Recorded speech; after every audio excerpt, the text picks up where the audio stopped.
एक हंसती खेलती जिंदगी जो खुद में उम्मीदों से भरी हुई थी, वह अचानक खामोश हो गई।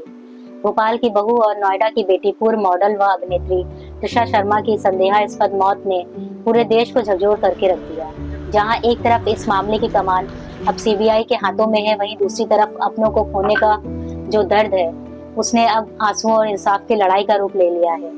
ग्रेटर नोएडा के 16 एवेन्यू सोसाइटी में शनिवार शाम एक अजीब सी खामोशी और गहरी मायूसी पसरी हुई थी। सोसाइटी के सैकड़ों निवासियों ने हाथों में त्रिशा की तस्वीरें और तख्तियां लेकर एक शांतिपूर्वक मार्च निकाला।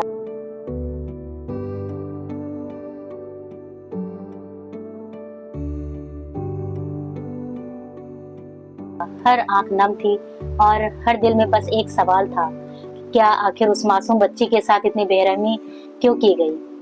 त्रिशा की शादी और उसके पुराने वीडियो को याद कर उसकी सहेलियां और पड़ोसियों के आंसू थमने का नाम नहीं ले रहे हैं। मेरे हाथ पैर कांप रहे हैं ये सोच के, उनको फेस करके कि उनके पेरेंट्स पे क्या बीत रहा होगा।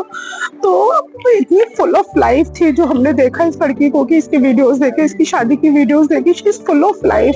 और अगर उन्हें नहीं कुछ समझ में आ रहा था तो वो वापस कर देते, बता देते, चीजें मतलब हो जाती, लेकिन मारने की कोई रिक्वायरमेंट थी नहीं। इतनी प्यारी थी, फूल सी बच्ची थी वो। पेरेंट्स का मेरे को तो सोच के लग रहा है कि पेरेंट्स कैसे रहेंगे, उसकी एक ही बेटी थी। तो आई डोंट नो, मतलब इतनी प्यारी बच्ची को कैसे मार सकता है कोई।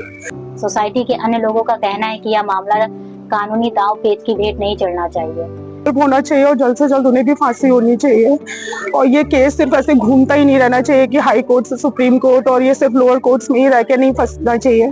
इसका जल्द से जल्द आना चाहिए रिजल्ट और फांसी होना चाहिए जो भी एक्यूज्ड है। त्रिशा के पिता नवनिधि शर्मा इस मार्च के दौरान अपनी रुलाई को रोक नहीं पा रहे थे। उन्होंने भारी मन से देश को कानून व्यवस्था और समाज का एक बड़ा सवाल खड़ा किया है। अभी प्राथमिक तौर पे हम बहुत संतुष्ट हैं। धन्यवाद माननीय सीजीआई का, धन्यवाद कि उन्होंने सीबीआई, हमारी सबसे प्रतिष्ठित जांच एजेंसी जिस पर भारतीयों को गर्व है, उन्होंने काफी केसेस सॉल्व की है।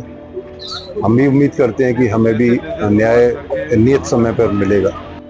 आज यहाँ हम इकट्ठे हुए हैं, त्रिशा को हमारी फैमिली है 16th एवेन्यू, सभी लोग याद कर रहे हैं। यह है, रिजल्ट आते जाएंगे, हमारा संघर्ष जारी है। हमें कहीं गलत लगेगा तो हम सब एक परिवार वापस से युद्ध लड़ेंगे, वापस से संघर्ष करेंगे। संघर्ष खत्म नहीं हुआ है। देखिए, वो उसकी वजह से ही संज्ञान लिया गया, सीबीआई ने संज्ञान लिया। उसमें जो संज्ञान लिया उसमें साफ साफ लिखा कि जो रसूख है और ये जो सिस्टम है इसमें सुधार की जरूरत है, उन्होंने लिखा उसमें। ये केस एक एग्जाम्पल सेट होना चाहिए। हर घंटे एक लड़की मर रही है डाउरी डेथ से। ये कैसा जो है समाज में कलंक है, इसको दूर होना चाहिए। त्रिशा के ब्लॉक में रहने वाले, उन्हें बचपन से जानने वाले पड़ोसियों ने साफ कह दिया है कि वे इस लड़ाई में पीछे नहीं हटेंगे। सीबीआई की प्राथमिकता और जांच और सास गिरीबाला की गिरफ्तारी से उम्मीद तो बंधी है, लेकिन ग्रेटर नोएडा की सोसाइटी से उठी या दर्द भरी आवाज क्या देश में दहेज रूपी दानों का अंत कर पाएगी। नोएडा से अरविंद उत्तम की रिपोर्ट।